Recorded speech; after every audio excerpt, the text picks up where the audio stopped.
Welcome back to Lawful India, your trusted source for the latest and most significant legal updates.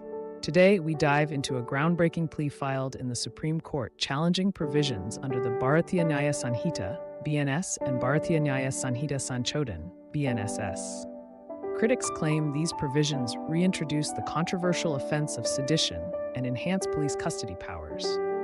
What does this mean for fundamental rights and democratic freedoms? Let's break it down. First, let's revisit the background. The Bharatiya Nyaya Sanhita, BNS, and BNSS were introduced as part of a historic overhaul of India's criminal justice system.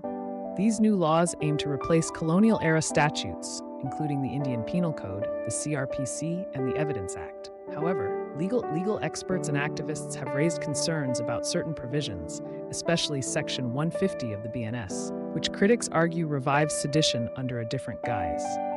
The petition filed in the Supreme Court argues that Section 150 is nothing more than a rebranded version of sedition, previously struck down by the Supreme Court. According to the plea, this provision criminalizes speech that endangers sovereignty, unity, or public tranquility, with vague language open to misuse. Additionally, the plea challenges enhanced police custody powers under the BNSS, which extend the detention period before filing a charges sheet. This raises serious questions about potential misuse and its impact on individual liberty. The petition makes two key arguments.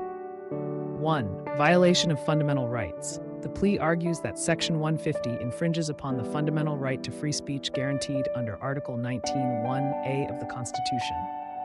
2. Excessive state power.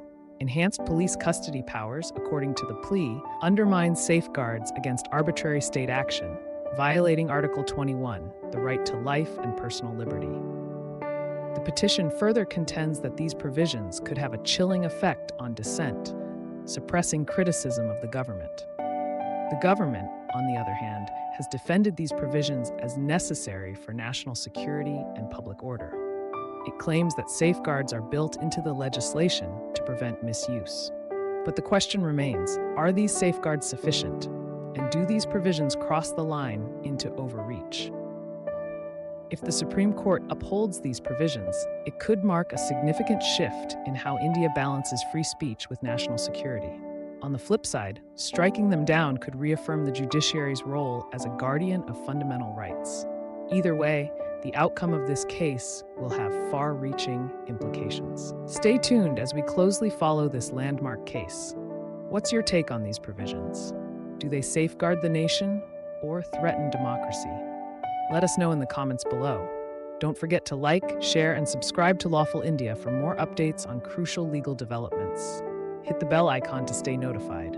Until next time, stay informed and stay empowered.